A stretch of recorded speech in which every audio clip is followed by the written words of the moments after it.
The president's earmark. I'm pulling out my earpiece, pulling it out. Good afternoon, Mr. President. Thank you very much, everybody.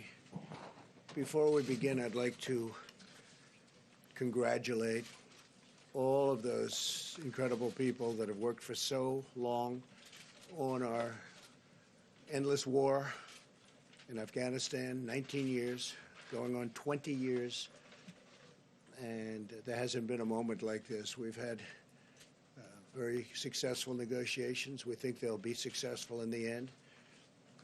The other side's tired of war. Everybody's tired of war. That's been a particularly long and gruesome one.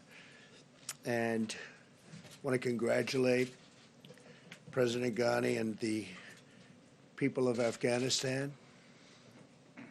I want to remember all of the people, all of the great, great men and women that have lost their lives in the war, and to their parents and wives and husbands and families, brothers and sisters.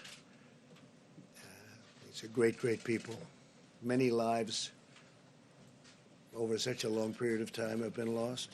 I want to thank our wounded warriors, people that are still bearing pain and all of the problems that they've had to go through. And they're incredible people, incredible spirit. I'd go to Walter Reed and see them so often, and the spirit they had, they wanted to go back. Despite their wounds, they always said, I want to go back. Wounded warriors, they're incredible people. I guess most of all, I want to thank all of the people in the United States for having spent so much in terms of blood, in terms of treasure and treasury, the money that has been spent, the lives that have been lost. And we just signed an agreement that puts us in a position to get it done, bring us down to in the vicinity of 8,000 troops. The United Nations was informed of everything, and NATO has been great. Secretary Stoltenberg has been fantastic. And I want to thank the United Nations for the help they gave, and I also want to thank and congratulate Secretary Stoltenberg of NATO. 29 countries involved, and all approving, all very happy with what's going on. I want to also thank and congratulate Secretary of State Pompeo and Secretary of Defense Mark Esper. And I'll be meeting personally with Taliban leaders in the not-too-distant future. And we'll be very much hoping that they will be doing what they say they're going to be doing. They will be killing terrorists. They will be killing some very bad people.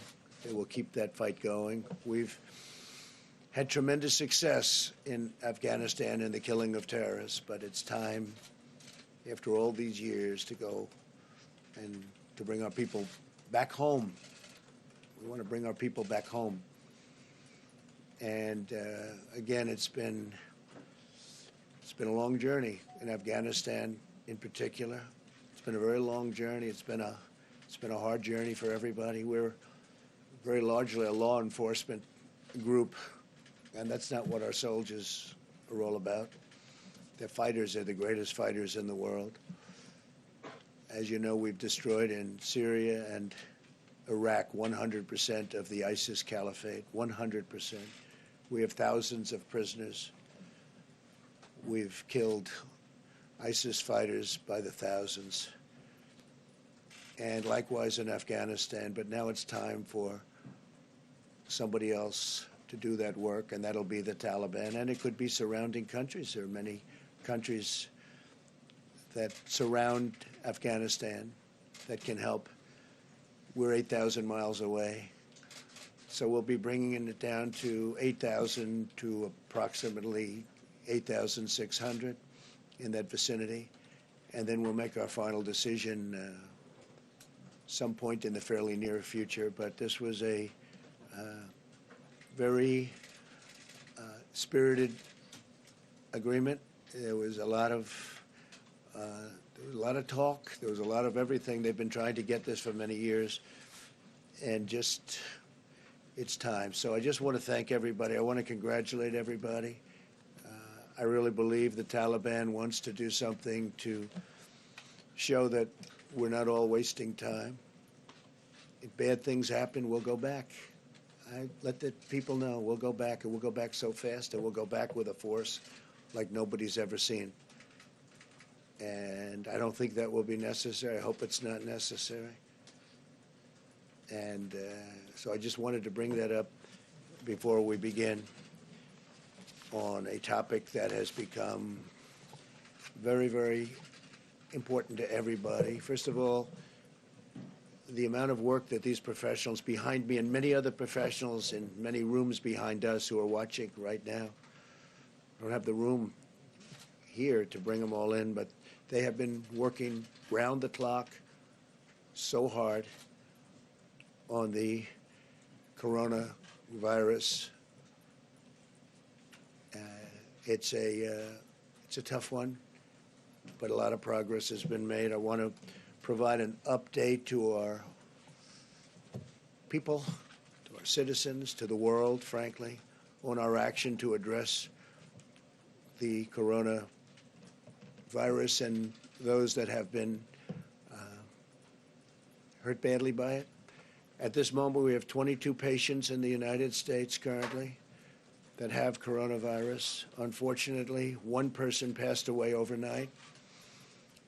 She was a wonderful woman, a medically high-risk patient in her late 50s. 4 others are very ill. Thankfully, 15 are either recovered fully or they're well on their way to recovery.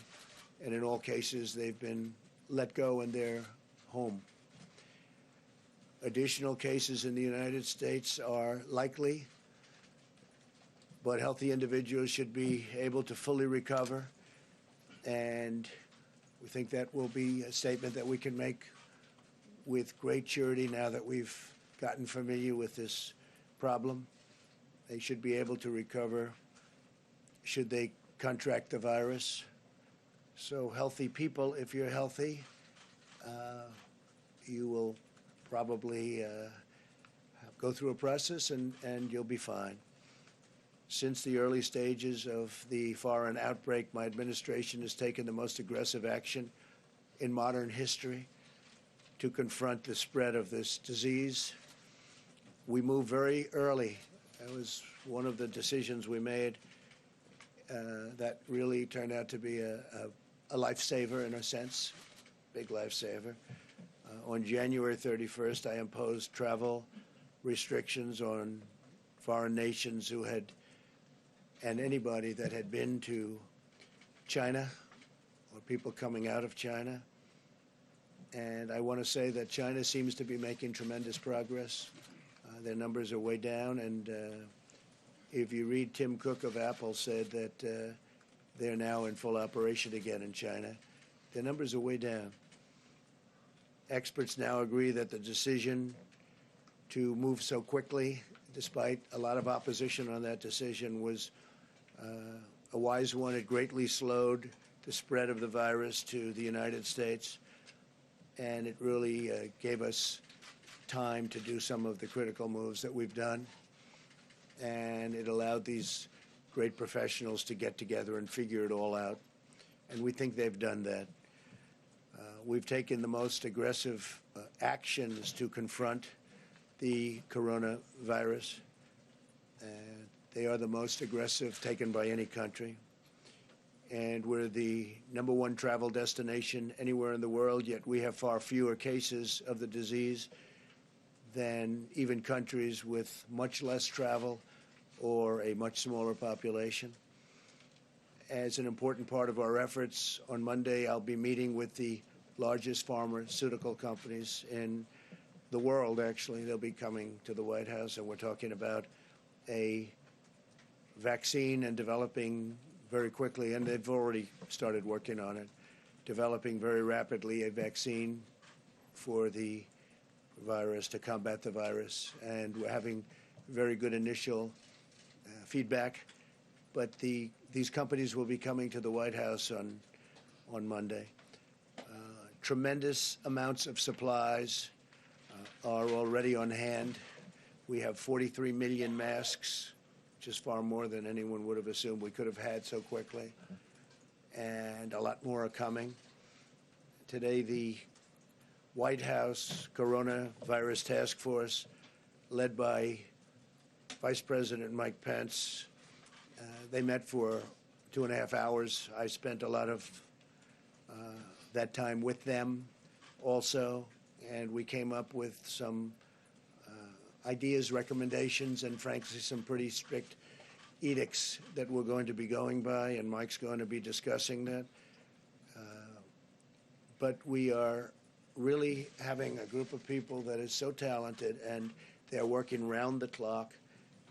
And for that reason, I really would wish that we could report exactly what's happened, how well we're doing under quite adverse circumstances. But we're doing really well, very, very professionally handled. Our country is prepared for any circumstance. We hope it's not going to be a major circumstance. It'll be a smaller circumstance, but whatever the circumstances, we're prepared. And I'd like to just ask and caution that the media, we would respectfully ask the media and politicians and everybody else involved not do anything to incite a panic, because there's no reason to panic at all. This is something that is being handled professionally. I also want to thank, by the way, governors and representatives of our various states, in some cases, some more than others, because they've really been working very hard in areas where we've seen indication of the virus. But I want to thank the governors and all of the representatives from all of our states, the rooms they've made available, the speed with which they've worked has really been incredible. So, again, thank you to everybody. I'm going to ask Mike Pence now to discuss a little bit about travel. And we have some restrictions on some travel from other countries that are having a hard time. And I want to thank everybody. We'll take some questions as soon as we're finished. Thank you very much.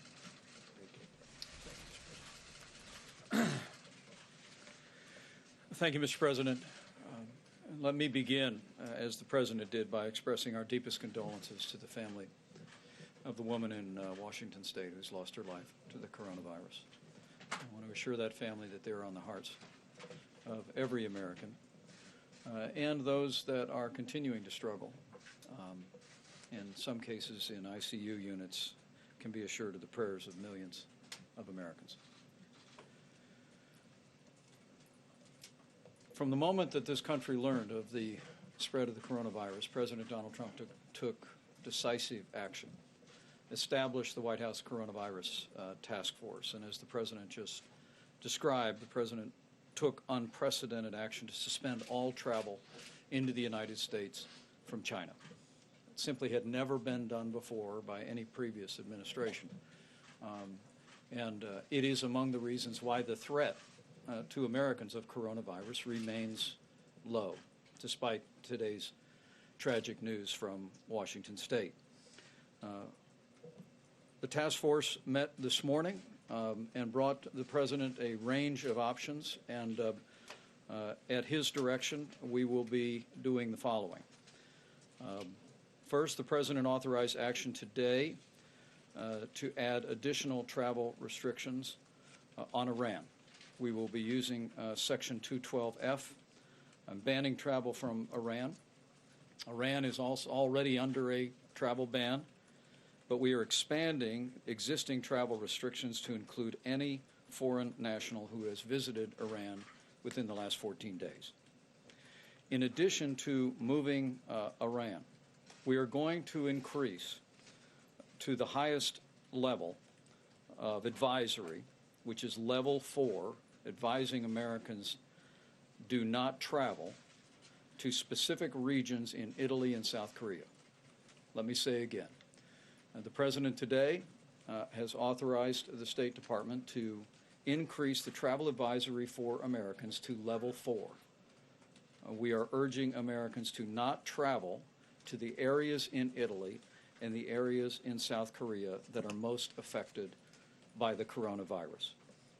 The President's also directed the State Department to work with our allies in Italy and in South Korea to coordinate a screening, a medical screening, in their countries of any individuals that are coming in to the United States of America, and we look forward to working with them in a collaborative and a cooperative way.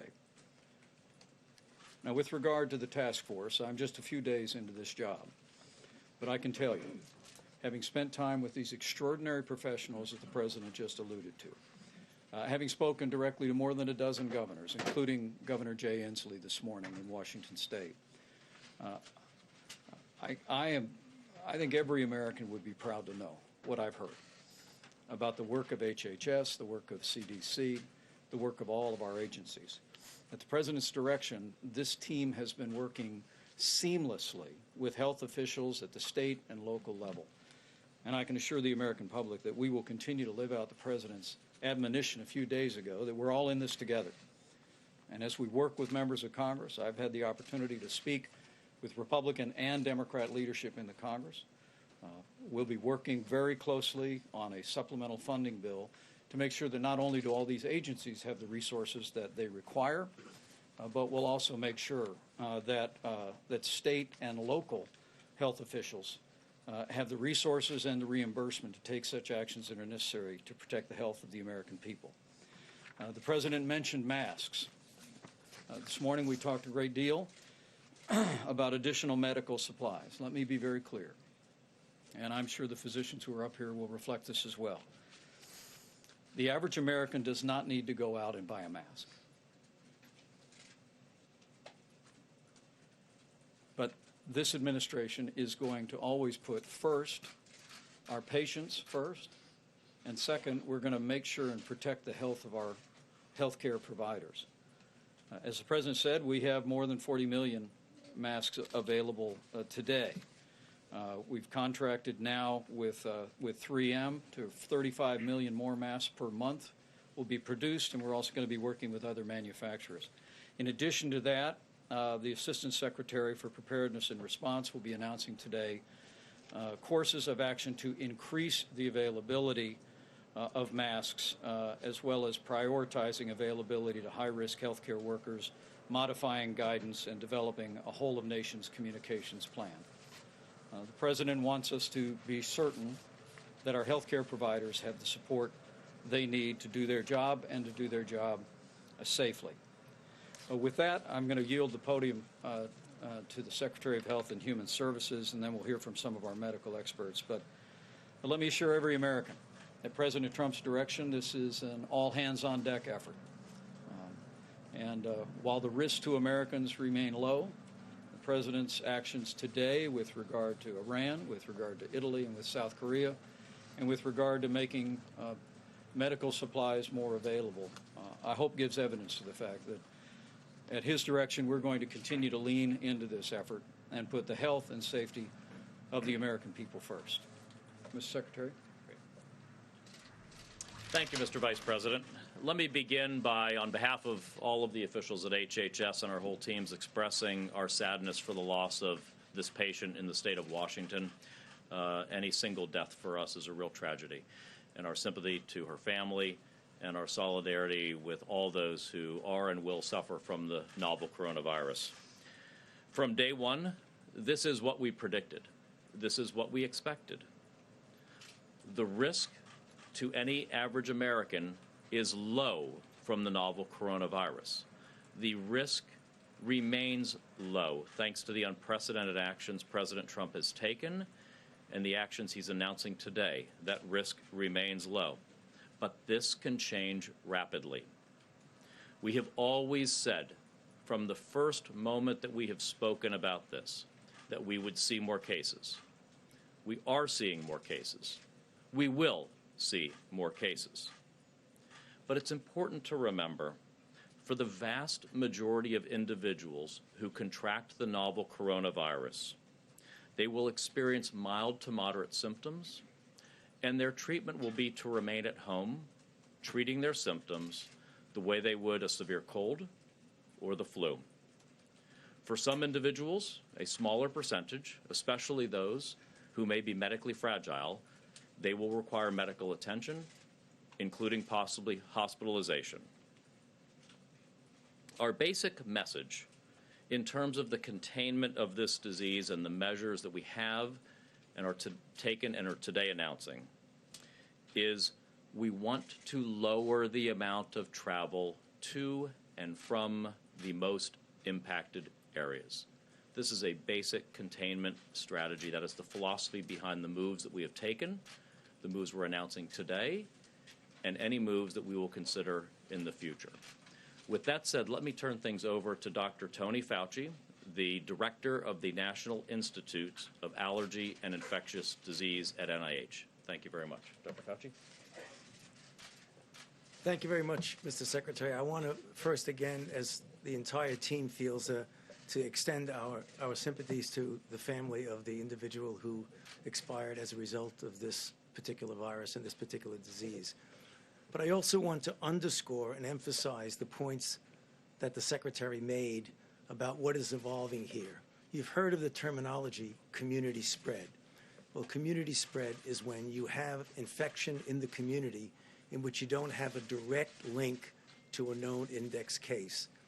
That really challenges us with something that we need to do and that we do very well. The state and local health authorities, in collaboration with the CDC, would need to identify, isolate, and contact trace. And that's what's going on right here in the country. With regard to the particular area that's involved now in Washington, the country as a whole, because we get asked that all the time, still remains at low risk. But when we say that, we want to underscore that this is an evolving situation, and in real time we will keep you appraised of what is going on just the same way as that we are doing it today. So how do you address this new challenge? There's what we do from within and what we do from without. I hearken back to the original decision that was made by the president of making sure that we knew the scenario that was going on in China. We prevented travel from China to the United States. If we had not done that, we would have had many, many more cases right here that we would have to be dealing with. So in that spirit, the approach is going to be, as we address this challenge, which is going to evolve by the day and by the week, to do what was just mentioned, to try and keep our citizens from going to places that are active infection and to prevent places where there are active infection to necessarily easily get here. That's the getting it from without to within. From within, we will very aggressively do the kind of public health measures that would hopefully contain this. But as we say this, we need to prepare for further challenges, and we will have them. You will hear about additional cases that will be coming on. You should not be surprised by that, but to realize that that is something that is anticipated when you get community spread. So when you have cases throughout the world, the way we're seeing now, South Korea, Italy, Iran, and places like that, the United States cannot be completely immune to that. The challenge is how we deal with it. And I can assure you all the resources that are necessary are going to be put into dealing with what we see evolving right now. And again, we'd be happy to answer any questions later, but Bob, do you want to say a few words? I also want to add my prayers and sympathies for those that are sick and obviously our citizen that unfortunately died last night. Currently, as said, there's 22 cases in the United States, and these initial cases were really linked to travel to China and their contacts. Recently, as was stated, we've confirmed new cases with no link to travel history or contacts. And health departments, under the leadership of the states and local health departments supported by CDC, are aggressively evaluating these cases in California, Oregon, and Washington. As was said, we should anticipate to see additional cases and clusters in the days ahead, and we will continue to aggressively evaluate them by the state and local and territorial tribal health departments in conjunction with CDC by embracing early case recognition, isolation, contact tracing, and begin to do that to limit the further spread. I want to also add my emphasis to what was said, that as we stand here today, the risk of the American public remains low. As was said, we should anticipate more cases, but again, the current risk to the American public remains low. Mr. President, real quick, if I could just ask you, you said the other day in the cabinet room with African American leaders, you've got to get away from politics. You were down in Charleston last night using the word hoax when talking about Democrats. Somebody now is dead from this. Do you regret that kind of talk? No. Hoax referring to the action that they take to try and pin this on somebody because we've done such a good job. The hoax is on them. I'm not talking about what's happening here. I'm talking what they're doing. That's the hoax. That's just a continuation of the hoax, whether it's the impeachment hoax or the Russia hoax. This is what I'm talking about. Certainly not referring to this. How could anybody refer to this? This is very serious stuff. But the way they refer to it, because these people have done such an incredible job, and I don't like it when they are criticizing these people, and that's the hoax. That's what I'm talking about. Thank you, Mr. President. And I'm just going to ask you directly about this with regard to the flow of information. From the very beginning, you received a lot of criticism regarding that, in particular about Dr. Anthony Fauci. He is world-renowned in contagious diseases, and there were reports out there that he was being muzzled. Can you tell us that this widely respected expert, Dr. Fauci, will have every opportunity to tell us the truth? Well, that's a very dishonest question because he has had that ability to do virtually whatever he's wanted to do. And in fact, he was never muzzled. Okay. I think I can speak. You can speak. Why don't you speak to that? There have been a lot of Very reports out there. dishonest question, but that's It's not okay. dishonest. I want to clarify, It Mr. is President. dishonest. I want to clarify. So let me clarify it. I have never been muzzled, ever, and I've been doing this since the administration of Ronald Reagan. I'm not being muzzled by this administration. What happened, which was misinterpreted, is that we were set up to go on some shows.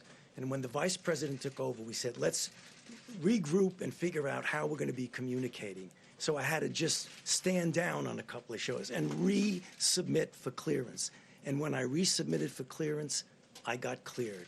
So I have not been muzzled at all. That was a real misrepresentation of what happened. Are you considering other travel restrictions, and Yes. and what about closing the southern border? We are looking also southern border. In fact, some of the folks are here right now. Ken is here someplace. And yes, we are thinking about southern border. We have received a lot of power on the southern border over the last couple of years from the courts, but we are looking at that very strongly. Mr. President, to follow up, how should Americans prepare for this virus? Should they go on with their daily lives, change their routine? What should they do? Well, I hope they don't change their routine, but maybe, Anthony, I'll let you answer that, or Bob, do you want to answer that? Sure, Mr. President, thank you. I think it's really important that, as I said, the risk at this time is low. The American public needs to go on with their normal lives, okay? We're continuing to aggressively investigate these new community links. We're going to continue to be transparent in relating that to the American public. But at this stage, again, the risk is low. We need to go on with our normal lives. Mr. President, thank you very much.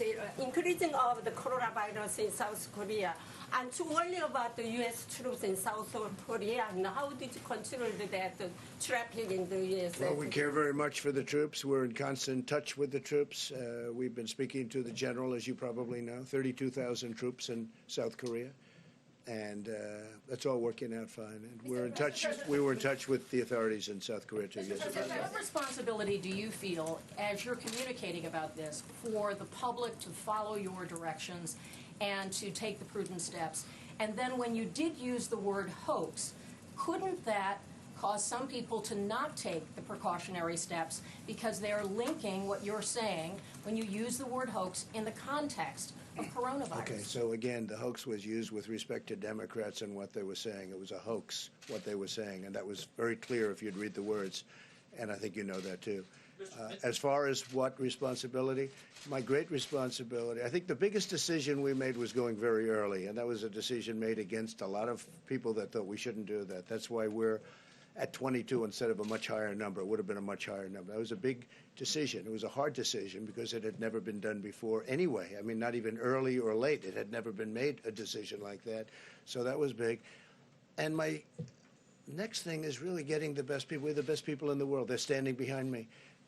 These people are so talented. I've seen them in action now for a number of weeks, actually, but in particular for the last 4 or 5 days. And I want to thank Mike Pence and everybody for the job they're doing. We have a great team. We have great people.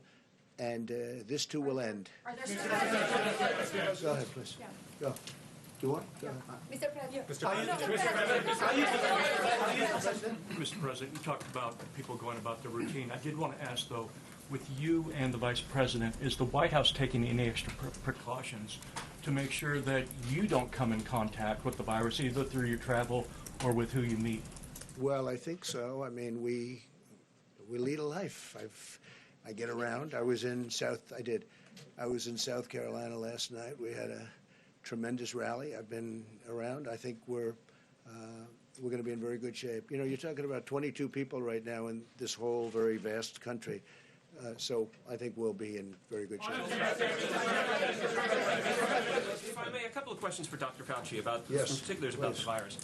Dr. Fauci, what do you now understand about the morbidity? I mean, the Secretary refers to medically fragile people. Are you confident that if you're a relatively healthy young person, that this will not be fatal for you? Yeah. Okay. So the number in our country currently is low.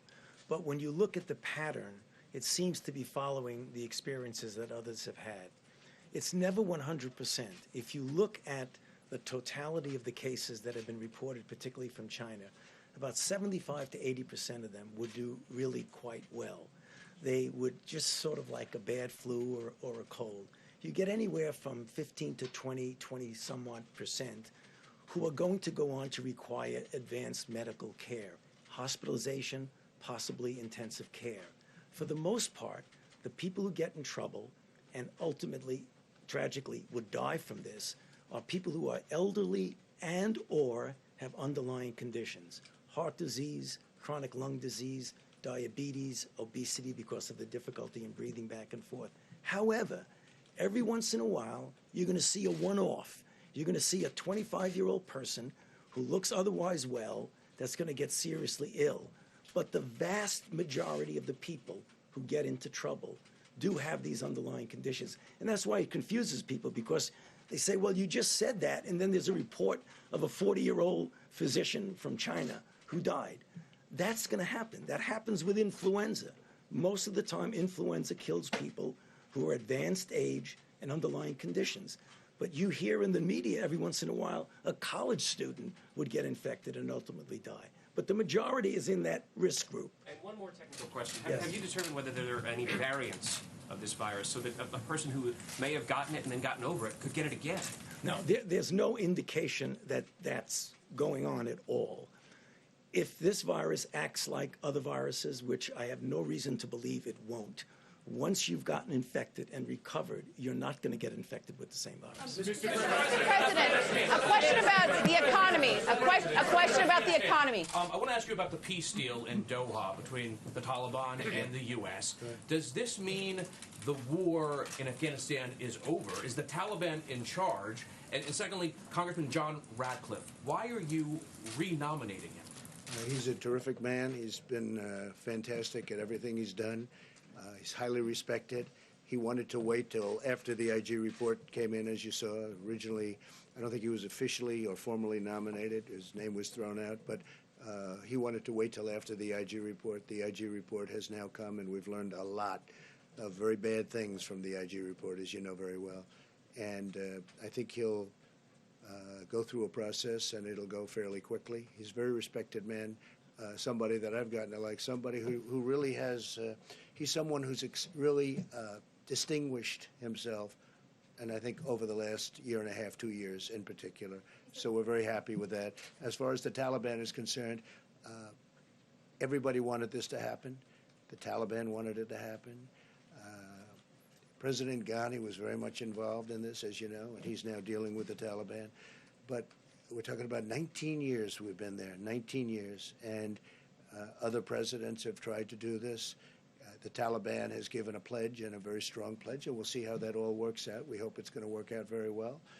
I think they have big incentives to do it, but they have to take care of the terrorists and kill the terrorists. We'll be working in a different kind of a fashion toward that end.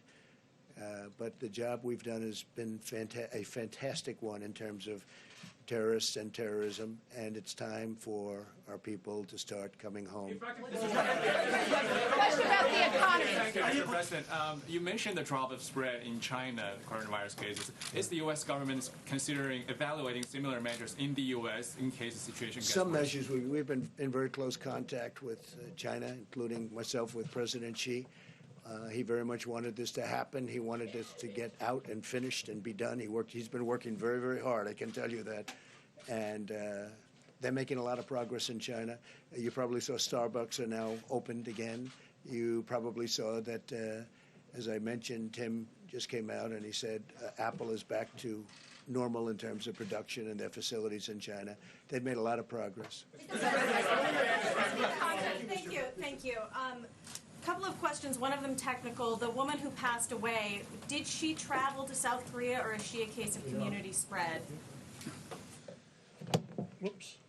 Yeah, the case, again, this is why we're talking about the community cases with no link to travel. So the investigation at this time shows no evidence of link to travel or a known contact. Okay, and also you said that Americans as a whole are at a low risk. Are Americans on the west coast of the United States at a low risk? And are you considering restricting travel within the United States? So I just want to emphasize again that the Americans, independent of where they live in this nation, are at low risk, all right? And we're going to continue to evaluate aggressively these on-link cases as we see them. And as we learned, we'll obviously communicate that. Thank you so much, Mr. President. Why are you considering closing the border with Mexico, since there are so many more cases here than there? And another question, are you working with the governments from Brazil and Mexico to try to coordinate a response about this? Did you talk to President Bolsonaro? Well, we have a great relationship, as you know, with Mexico. We have 27,000 soldiers. They're soldiers on our border doing a fantastic job. Our numbers are way down. People coming into our country illegally. We have ports of entry that we are keeping open, and we're not talking about it. We're thinking about all borders. We have to think about that border, but right now that is not a border as it pertains to what we're talking about here. This is not a border that seems to be much of a problem right now. We hope we won't have to do that. Yes, please go ahead. Mr. President, if I could just follow on Afghanistan. No, you weren't. Please. Thank you very much, President. I'm just wondering what's the communication with China look like right now, and does the experience and lessons coming from China will help the U.S. dealing with the current situation? Well, I think our relationship with China is very good. We just did a big trade deal. We're starting on another trade deal with China, a very big one, and we've been working very closely. They've been talking to our people. We've been talking to their people, having to do with the virus. No, our relationship with China is very good. Maybe it's closer because of what's happened here, because it was, you know, in a certain way, this can bring the world closer. If you want to know, it can really do that. Go ahead. Mr. President, on Afghanistan, if I could just follow up. You pride yourself on a deal maker, but your former National Security Advisor, John Bolton, has said that this is an Obama-style deal and sends the wrong message to ISIS and al-Qaeda. What did the Taliban give up here? You know, first of all, will you be hosting the Taliban in Washington at Camp David, or will you meet them abroad? We'll look at that. Look, nobody should be criticizing this deal after 19 years. He had his chance. He didn't do it. He was very much in favor of going in. We should have never gone in the first place when they went into went into Iraq. Listen.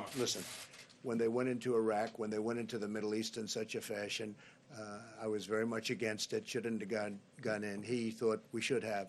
That's been proven wrong. I'm surprised that anybody would be against something where we try and end a 19-year war. We're 8,000 miles away from our home. We've done a great job in the sense that we've killed a lot of terrorists. We've put them out of commission. Who knows what they would have done if we didn't do that? But it's time for us to come home. Now, the Taliban working with other nations, perhaps, because you're surrounded by other very strong nations. And whether it's Pakistan or Iran or lots of other places, including Russia, they can all work on this. We've been doing it for nations that are surrounding Afghanistan. Now it's time for us to start coming home. And I think it's a very good situation. President Ghani is working on it very hard. We'll see how that works out. But the United States has done great services for people all over the world that, frankly, I don't think they've been given the kind of respect that they should be given for what we've done. What we have done for the world is incredible. And usually we don't even get a thank you. In Afghanistan, we did something, and I will tell you, for the most part, I noticed he was negative, but he should have tried to do something better. He was here for a year. He could have done something better. I was all ears, and he wasn't able to do that. The deal has a chance to be extremely good, but what it does do is we start bringing our people back home. Yeah. No. Go ahead, Dion. Thank you, Mr. President. The other day, thank you, Mr. President. Go ahead. The other day, you spoke about the impact, the financial impact, the economic impact of the coronavirus on our country. Yesterday, there was a letter that was sent out publicly by the Federal Reserve Chairman talking about steps that the Fed may do to prevent economic impacts to happening here in the United States. Time. What's your reaction? Is that enough, that kind of a letter? No, I think the Fed has a very important role, and especially psychological. I mean, if you look at the Fed has a massive impact. Lots of it is psychological, and lots of it is fact. This is something I think they should have done even beyond this and before this, because other countries that are not as nearly as prime, we're the greatest in the world. It's our currency, everything. We have everything. We should have the lowest interest rates. We don't have the lowest interest rates. Our Fed rate is higher. You look at Germany, you look at Japan, you look at other countries. Many of them have negative rates. And we are not put in that position because of our Fed. And now we have this problem. You saw where Germany is lowering and also infusing a lot of money into their economy, a tremendous amount.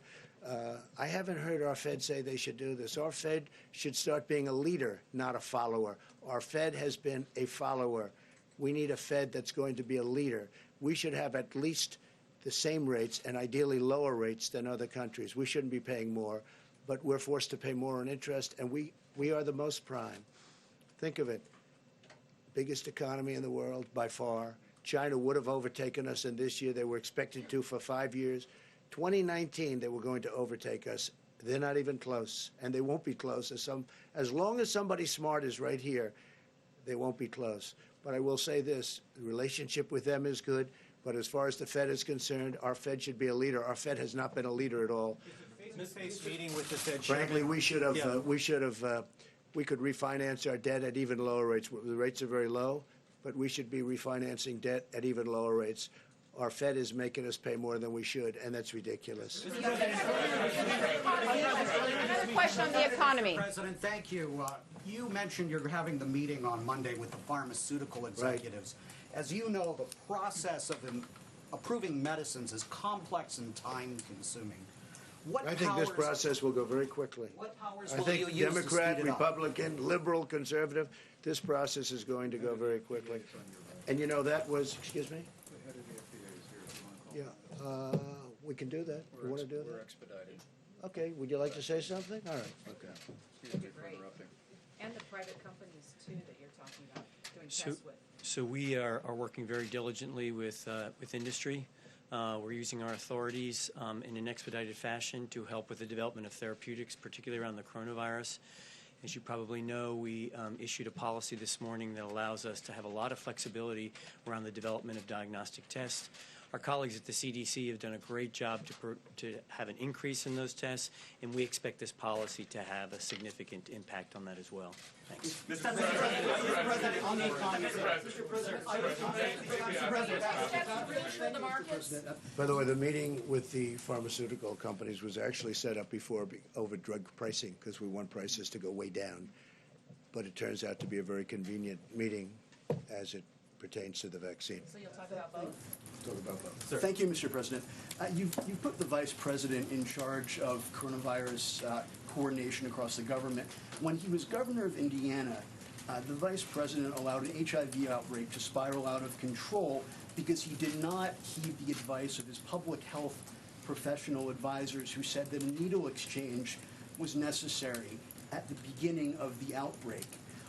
What guarantee can you give Americans that political considerations and ideological issues will play no role in your government's response to this virus? Well, let me just respond quickly, and then I'm going to have Mike say something about that because I've heard very good explanations, actually. When it came to health care, Indiana has been a leader, an absolute leader, and it was really started with others, but by Mike Pence, and he's done a phenomenal job on health care, one of the best, if not the best in the country. And with that, I'll let Mike respond specifically, if you want to. Sure. Thank you, Mr. President. When I was governor of the state of Indiana, we actually had two experiences with the spread of infectious diseases. The first was in 2014, when Indiana was where the very first MERS case in the United States arrived. Obviously, an infectious disease much more deadly than the coronavirus that we're dealing with today. It was then when I was governor that I learned of the extraordinary capabilities of CDC. I worked with my health officials in the state of Indiana, worked with federal officials, and maybe most importantly, learned the invaluable role that local health officials play in dealing with the spread of infectious disease. I'm proud to say that the state of Indiana secured that patient, found out everyone they'd ever contacted. There were no additional infections, and that patient recovered. There was only one other MERS disease.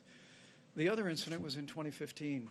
We had an outbreak of HIV in a very small town that emerged in early 2015. My health officials came to me. We immediately deployed health resources. The truth is HIV/AIDS was being spread by people sharing needles in intravenous drug use. And the state of Indiana did not allow for providing a needle exchange to citizens.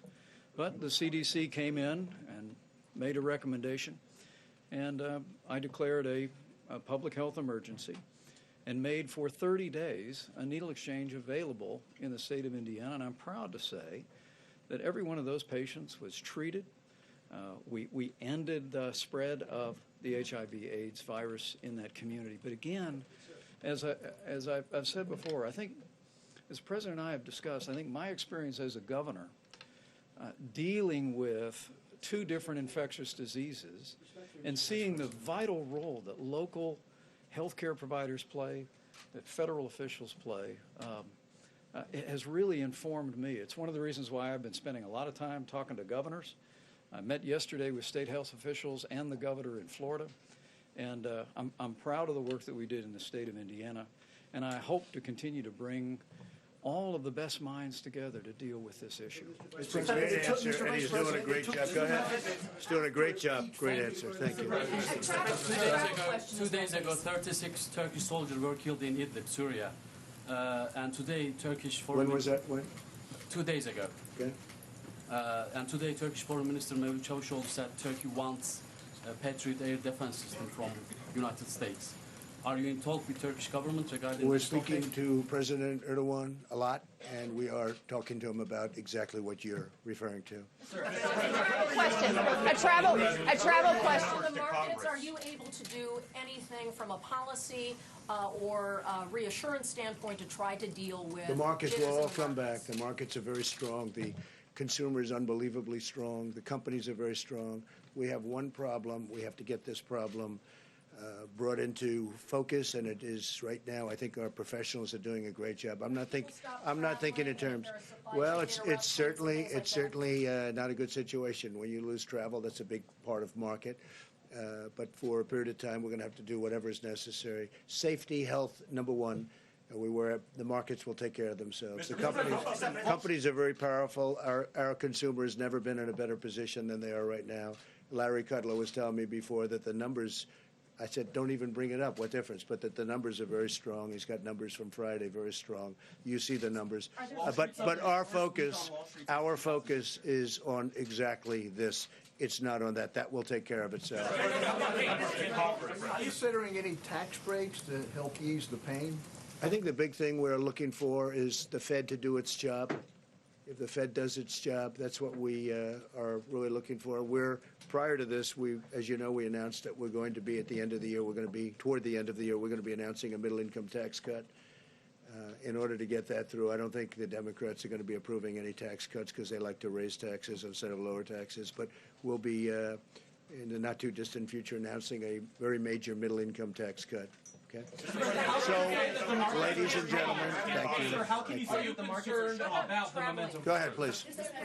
Mr. President. People started to buy hand sanitizer and food supplies and also medical supplies to prepare. And there are news about some of the items are out of stock. Do you think they should get prepared and also? I think it's always good to be prepared. I think it's always good, but we are super prepared.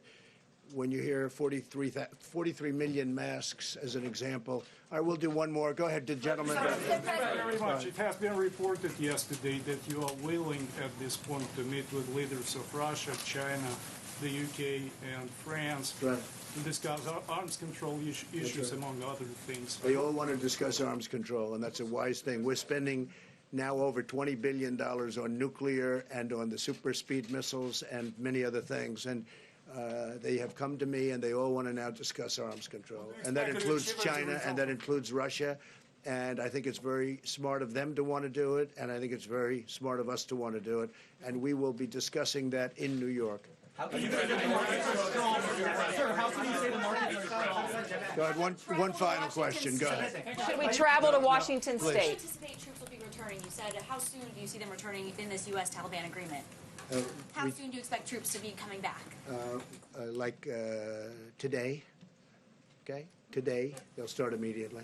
So, ladies and gentlemen, we'll be doing this quite often. We're going to keep you abreast of all of the facts. And, again, I want to thank the professionals. They are great professionals. I've gotten to really know them and see them under very interesting and tough and trying conditions. We have the finest in the world. I will say this. Other countries call us, and they ask, would it be possible for them to speak to Anthony and Bob and the people that you're talking to on a daily basis now.